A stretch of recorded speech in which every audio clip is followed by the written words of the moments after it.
Price the lord. ಪರಲೋಕದ ದೇವರಿಗೆ ಮಹಿಮೆ ಉಂಟಾಗಲಿ. ಕರ್ತನಲ್ಲಿ ನನ್ನ ಪ್ರೀತಿಯ ಸಹೋದರ ಸಹೋದರಿಯರೇ, ಈ ದಿನದ ವಾಕ್ಯವನ್ನು ನಾವು ಈ ಬೆಳಗಿನ ಜಾವದಲ್ಲಿ ಓದಿಕೊಳ್ಳೋಣ. 2 ಅರಸುಗಳು ಅಧ್ಯಾಯ 6 ವಚನ 16.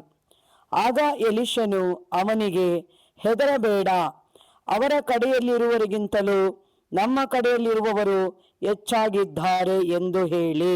ಹಲ್ಲೆಲೂಯ.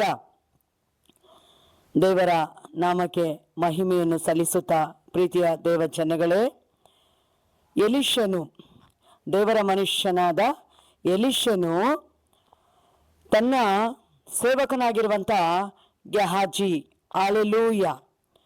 ನೋಡಿ, ಅರಣ್ಯರ ಅರಸನು ಈ ಎಲಿಷನನ್ನು ಹಿಡಿಯಬೇಕೆಂದು ಆ ಪಟ್ಟಣದ ಸುತ್ತಲೂ ಬಂದು ತನ್ನ ಸೈನ್ಯಗಳ ಒಟ್ಟಿಗೆ ಆತ ಏನು ಮಾಡ್ತಾನೆ, ಹೊಂಚು ಹಾಕ್ತಿರ್ತಾನೆ. ಹಲ್ಲೆಲೂಯ. ಕುದುರೆಗಳನ್ನು, ರಥಗಳನ್ನು, ಅಶ್ವಬಲಗಳು, ಕುದುರೆ ಬಲಗಳಂತೆ ಅನೇಕ ಸೈನಿಕರನ್ನು ಅವನೇನು ಮಾಡ್ತಾನೆ, ಕರ್ಕೊಂಡು ಬಂದು ಈ ಎಲಿಷನನ್ನು ಹಿಡಿಯಬೇಕು. ಎಲಿಷ ಏನು ತಪ್ಪು ಮಾಡ್ದ? ಎಲಿಷನನ್ನು ಯಾಕೆ ಹಿಡಿಬೇಕು? ಆಮೇಲೆ ಹಲ್ಲೆಲೂಯ. ಅರಣ್ಯರ ಅರಸನು ಇಸ್ರಾಯೇಲ್ ಜನಗಳ ಮೇಲೆ ಯುದ್ಧಕ್ಕೆ ಬರುವಾಗ ದೇವ ಮನುಷ್ಯನಾಗಿರುವಂಥ ಎಲಿಷನು ಅರಣ್ಯರ ಅರಸರ ಸೈನ್ಯಗಳು ಇಸ್ರಾಯೇಲರನ್ನು ಹಿಡಿಯುವುದಕ್ಕಾಗಿ ಎಲ್ಲೆಲ್ಲ ಹೊಂಚು ಹಾಕಿ ಕುಳಿತಿದ್ದಾರೋ ಆ ಎಲ್ಲ ಸ್ಥಳಗಳ ಮಾಹಿತಿಯನ್ನು ಎಲಿಷ ಇಸ್ರಾಯೇಲರಿಗೆ ಹೇಳ್ತಾ ಇದ್ದ. ಹಲ್ಲೆಲೂಯ. ಇದು ಅರಣ್ಯರ ಅರಸನಿಗೆ ಗೊತ್ತಿಲ್ಲ. ಆತ ಹೇಳ್ತಾನೆ, ಅರಣ್ಯರ ಅರಸ, ನಾವು ಎಲ್ಲೇ ಹೊಂಚು ಹಾಕಿಕೊಂಡಿದ್ರು, ನಾವು ಎಲ್ಲೇ ಯಾವ ಸ್ಥಳದಲ್ಲಿ ನಾವು ಯುದ್ಧಕ್ಕೆ ಹೋದ್ರೂ ಇಸ್ರಾಯೇಲರಿಂದ ನಮಗೆ ಸೋಲೆ ಉಂಟಾಗ್ತಾ ಇದೆಯಲ್ಲ, ನಮ್ಮ ಪಕ್ಷದಲ್ಲಿ ಅಂದ್ರೆ ನಮ್ಮ ಕಡೆಯಲ್ಲಿರುವವರು ಯಾರೋ ಒಬ್ರು ಹೋಗಿ ಇಸ್ರಾಯೇಲರಿಗೆ ಹೇಳ್ತಾ ಇದ್ದಾರೆ, ಅದು ಯಾರಾಗಿರಬಹುದು ಅಂತ ಕೇಳುವಾಗ ಅರಣ್ಯರ ಅರಸರ ಸೈನ್ಯದಲ್ಲಿದ್ದಂಥ ಒಬ್ಬ ಸೈನಿಕನು ಹೇಳ್ತಾನೆ, ಸ್ವಾಮಿ, ಅದು ಹಾಗಲ್ಲ. ಇಸ್ರಾಯೇಲರಲ್ಲಿ ಒಬ್ಬ ದೇವರ ಮನುಷ್ಯನಾಗಿರುವಂಥ ಎಲಿಷ ಪ್ರವಾದಿ ಇದ್ದಾನೆ. ಆತನು ಒಳಗಿನ ಕೋಣೆಯಲ್ಲಿ ಕುಳಿತುಕೊಂಡು ಏನ್ ನಡೀತದೋ ಅದೆಲ್ಲ ಹೇಳ್ಬಿಡ್ತಾನೆ ಅಂತ ಆ ಮನುಷ್ಯ ಈ ಅರಸನಿಗೆ ಹೇಳಿದಾಗ, ಹೇಗಾದ್ರೂ ಮಾಡಿ ಎಲಿಷನನ್ನು ಹಿಡಿಯಬೇಕೆಂದು ತನ್ನ ಸೈನ್ಯ ಸಮೇತವಾಗಿ ಆ ಎಲಿಷನ ಮನೆಯ ಸುತ್ತಲೂ ಬಂದು ನಿಂತಿದ್ದಾನೆ. ಆಮೇಲೆ ಹಲ್ಲೆಲೂಯ. ಒಬ್ಬ ದೇವ ಮನುಷ್ಯನನ್ನು ಹಿಡಿಯುವುದಕ್ಕಾಗಿ ಈ ಲೋಕದ ಬಲಗಳೊಟ್ಟಿಗೆ ಬಂದು ನಿಂತಿದ್ದಾನೆ. ಇದನ್ನು ಗೆಹಾಜಿ ನೋಡ್ಬಿಟ್ಟು ಗೆಹಾಜಿ ಏನ್ ಮಾಡ್ತಾನೆ, ಭಯಪಟ್ಟು, ಅಯ್ಯೋ ದೇವ್ರೆ, ನಾವ್ ಏನ್ ಮಾಡೋಣ, ಹಿಡಿಯಬೇಕೆಂದು ಈ ರೀತಿಯಾಗಿ ಬಂದು ನಿಂತಿದ್ದಾರಲ್ಲ ಎಂದು ಭಯದಿಂದ ಎದರಿ ಒಳಗೆ ಹೋಗಿ ಎಲಿಷನಿಗೆ ಹೇಳ್ತಾ ಇದ್ದಾನೆ, ಸ್ವಾಮಿ ಸ್ವಾಮಿ, ಈ ರೀತಿಯಾಗಿ ನಮ್ಮ ಮನೆಯ ಸುತ್ತಲೂ ರಥಾಶ್ವಗಳು ಅಂದ್ರೆ ರಥಗಳು, ಕುದುರೆಗಳು, ಸೈನಿಕರು ಬಂದು ನಿಂತಿದ್ದಾರೆ, ಬಂದು ನೋಡಿ ಸ್ವಾಮಿ ಅಂತ ಕರೆದಾಗ ಎಲಿಷ ಬಂದು ನೋಡ್ಬಿಟ್ಟು ಆತ ಏನ್ ಮಾಡ್ತಾನೆ, ದೇವರಲ್ಲಿ ಒಂದು ಪ್ರಾರ್ಥನೆ ಮಾಡ್ತಾನೆ. ಸ್ವಾಮಿ, ಇವನ ಕಣ್ಣುಗಳು ತೆರೆಯುವಂತೆ ಮಾಡು ಎಂದು ಪ್ರಾರ್ಥನೆ ಮಾಡಿದ ಒಡನೆ ಆ ಸೇವಕನ ಮನ ಕಣ್ಣುಗಳು ತೆರೆಯಲ್ಪಡ್ತು. ಈಗ ಅವನು ಏನ್ ಮಾಡ್ತಾ ಇದ್ದಾನೆ, ಸುತ್ತಲೂ ನೋಡ್ತಾ ಇದ್ದಾನೆ.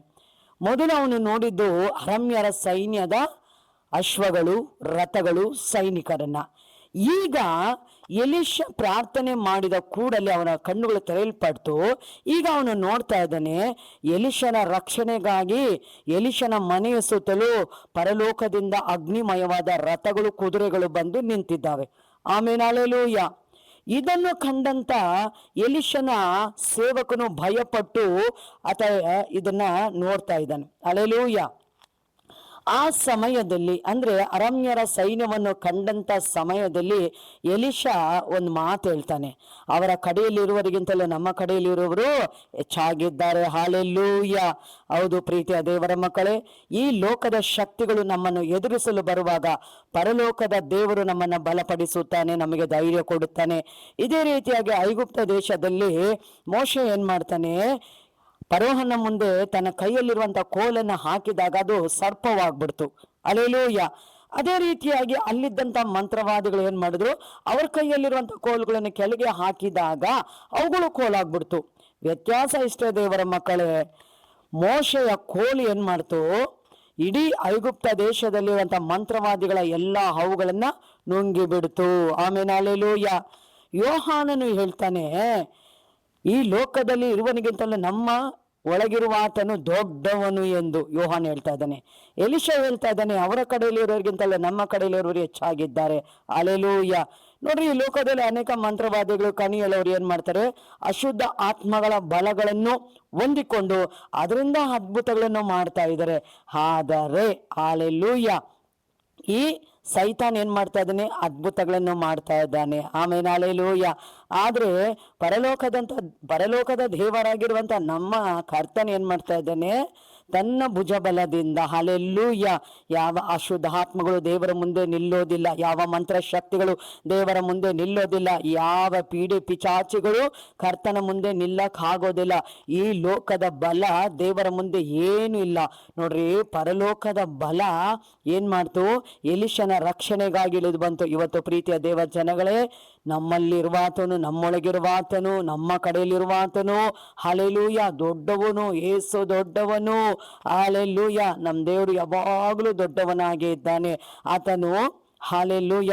ಪ್ರೀತಿಯ ದೇವರ ಮಕ್ಕಳೇ, ನೋಡ್ರಿ, ಅದೇ ರೀತಿಯಾಗಿ ನಾವು ನಮ್ಮ ಮನಕಣ್ಣುಗಳನ್ನು ತೆರೆದು ನೋಡುವಾಗ ನಮ್ಮ ರಕ್ಷಣೆಗಾಗಿ ದೇವರು ಅನೇಕ ಸೈನ್ಯಗಳನ್ನು ಕಳಿಸ್ಕೊಡ್ತಾನೆ. ನಮ್ಮ ಕಣ್ಣುಗಳು ಮುಚ್ಚಲ್ಪಟ್ಟಿದ್ರೆ ನಾವು ಈ ಸೈನ್ಯಗಳನ್ನು ನೋಡಕ್ ಆಗೋದಿಲ್ಲ. ಹಲ್ಲೆಲೂಯ. ಗೆಹಾಜಿಯ ಕಣ್ಣುಗಳು ತೆರೆಯಲ್ಪಟ್ಟ ಹಾಗೆ ನಮ್ಮ ಕಣ್ಣುಗಳು ತೆರೆಯಲ್ಪಟ್ಟು ನಾವು ನಮ್ಮ ಸುತ್ತಮುತ್ತ ನಡೀತಿರುವಂತ ಎಲ್ಲ ದೃಶ್ಯಗಳನ್ನು ನಾವು ನೋಡಬೇಕು. ಆದರೆ ಶಾರೀರಿಕವಾಗಿ ಅಲ್ಲ, ಆತ್ಮಿಕವಾಗಿ ನಾವು ನೋಡುವಾಗ ನಾವು ಸಹ ಇಂಥ ದರ್ಶನಗಳನ್ನು ನೋಡಬಹುದು. ಯಾವ ಪ್ರವಾದಿಯನ್ನು, ಯಾವ ದೇವ ಮನುಷ್ಯನನ್ನು, ಯಾವ ಅರಮ್ಯರ ಸೈನ್ಯ ಹಿಡಿಯಕ್ಕೆ ಆಗದೆ ಸೋತು ಹೋಯಿತು. ಹಲ್ಲೆಲೂಯ.